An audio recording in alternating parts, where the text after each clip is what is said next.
ഖബറ് വെട്ടുന്നതിൽ തന്നെ ഇന്ന് ആളുകൾ വലിയ അരക്കത്തരം ലുബ്ധത കാട്ടാൻ തുടങ്ങി. എൻ്റെയൊക്കെ ചെറുപ്പത്തിൽ ഖബർ കാരണം കാമത്തം അപസ്തത്തിന് ഒരാൾ എന്നാൽ എൻ്റെ കൈ ഇങ്ങനെ പൊന്തിച്ച് ഖബറിൽ നിന്നാൽ കൈയിൻ്റെ തലപ്പ് ഇങ്ങനെ കാണും, നൽകിയതിന് ഖബർ. ഫത്തുൽ പറയുന്നുണ്ട്, വാക്കുമരോ ഖബറിൽ ഏറ്റവും കാമിലായത് ഖബറും വാസി വിശാലമായ ഖബറാ ഫി ഉംകിൻ ആഴത്തിൽ അറബാത്ത് അദ്റുഇം വനിസ്ഫ് അതിൻ്റെ അർത്ഥം 4.5 മുഴം. അപ്പം അത്യാവശ്യം ഉണ്ട്. ഇതാണ് പൂർണ്ണത കേട്ടോ. പക്ഷേ ഈ സാങ്കേതിക മെഷീനുകളും മെഷീനറിയൊക്കെ ഉപയോഗിച്ചിട്ട് അന്ന് ഖബർ വെട്ടണത് അധിക സ്ഥലങ്ങളിലും. പക്ഷേ അങ്ങോട്ട് എത്തുന്നില്ല മനുഷ്യന്റെ ലുബ്ധത.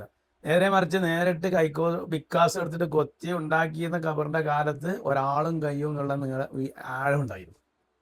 അപ്പൊ സ്വന്തം ഖബർ പോലും ഇത്രയും സമ്പത്തും പുരോഗതിയും മെഷീനറികളും ഒക്കെ അവിടെ വ്യാപകമായി ഉണ്ടായിട്ടും ഖബർ ഉണ്ടാക്കുന്നതിൽ നിന്ന് ആകെ ഒരു 2 മുഴക്കെ. ചില നാട്ടുകളിലൊക്കെ പോയാൽ തീരെ ഇല്ല.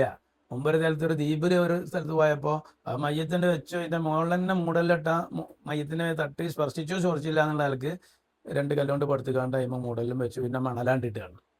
മനസ്സിലായില്ലേ? അപ്പോൾ ഖബറ് ഭൂമിയിലേക്ക് കുഴി കുത്തി ഉണ്ടാക്കണ്ടേ, മോൾക്ക് പടുത്തല്ല ഉണ്ടാക്കേണ്ടത്. അതിന് പറ്റിനോടുത്ത് അത് അഫ്ദലും അതിന്റെ അക്മലുമാണ് ഇപ്പൊ ഞാൻ പറഞ്ഞത്. സംഗതി എത്രയേ ഉള്ളൂ, മയ്യത്തിന്റെ വാസന പുറത്തു വരാത്തതും അതുപോലെ തന്നെ വല്ല വന്യമൃഗങ്ങൾ വന്ന് പറിച്ചു മാന്തി തിന്നു പോവാത്ത രൂപത്തിലുള്ള തടവുള്ള കുഴി കുത്തിയാൽ മതി. പക്ഷെ ഏതിനും അതിൻ്റെതായിരിക്കുന്ന ഏതുണ്ടല്ലോ ഒരു അഫ്ദലായ രൂപമുണ്ട്. അഫ്ദലായ രൂപം നിന്ന് തീരെ അവിടെ ഒന്നും ആരും പരിഗണിക്കുന്നില്ല. സംഗതിയിൽ നിന്ന് അതിനൊക്കെ നല്ല സൗകര്യമാണ്, മെഷീനുകളൊക്കെ ഇറങ്ങിയിട്ടുണ്ട്. അതുകൊണ്ടൊക്കെയാണ് ഖബർ കുത്തുന്നത്. അപ്പോൾ പഴയ കാലത്ത് ആളുകൾ ആ ശ്രദ്ധ ഖബറിൽ പോലും മനുഷ്യൻ നഷ്ടപ്പെട്ടു പോയിരിക്കുകയാണ്. മനുഷ്യൻ നന്നാവണം, എന്നാൽ തന്നെ കാര്യമുള്ളൂ. എന്നാലും ആ ബാഹ്യമായ നന്നാവലുകൾ ഖബറിന്റെ സെറ്റപ്പൊക്കെ നന്നാക്കി എടുക്കുന്നത്. ഖബറിൽ കിബിലക്ക് തിരിച്ച് മയ്യത്ത് കിടത്തണം. അതിന് ആദ്യം ഖബർ കിബിലക്ക് തിരിയണ്ടേ. കിബിലക്ക് തിരിയാതെ മയ്യത്ത് ഖബറിൽ വെച്ച് പോയിട്ടുണ്ടെങ്കിൽ മയ്യത്ത് അളിഞ്ഞിട്ടില്ലെങ്കിൽ ദ്രവിച്ചിട്ടില്ലെങ്കിൽ ഉടനെ എടുത്തിട്ട് കിബിലയിലേക്ക് തിരിച്ചു കിടത്തണം. അത് മേപ്പെട്ട് നോക്കിയിട്ട് മലർത്തി കിടത്തുന്നത് പോലെ, അല്ലെങ്കിൽ പൗതി ഇങ്ങോട്ടും പൗതി അങ്ങോട്ടും ആയിട്ട് ഒരു കിബിലക്കും അല്ല മോൾക്കും അല്ലാത്ത അങ്ങനെയൊക്കെ ചിലയിടത്ത് കിടത്തുന്നുണ്ട്. ഫിഖ് നിരീക്ഷണം അങ്ങനല്ല.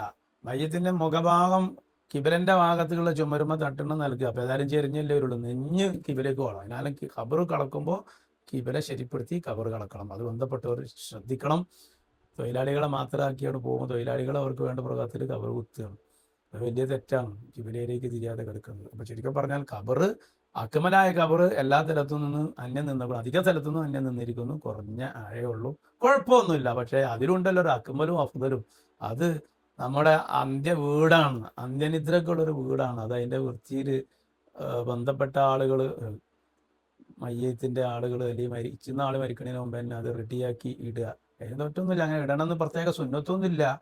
പ്രത്യേക നല്ല സ്ഥലങ്ങൾ, സ്വാധീനങ്ങൾ, സാമീപ്യം കിട്ടുന്ന സ്ഥലങ്ങളൊക്കെ ആകുമ്പോൾ അങ്ങനെ സ്ഥലത്തിൽ ഖബർ വെട്ടിയിടുന്നതിന് വിരോധവുമില്ല. ചുരുക്കത്തിൽ ഖബറിന്റെ ഏറ്റവും അക്മലായ രൂപം 4.5 മുഴെങ്കിലും താഴോട്ട് പോകണം എന്നുള്ളതാണ്.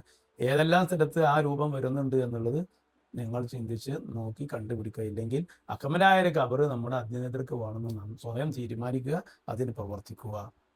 അതാണ് ഫിഖ്ഹിന്റെ നിരീക്ഷണം.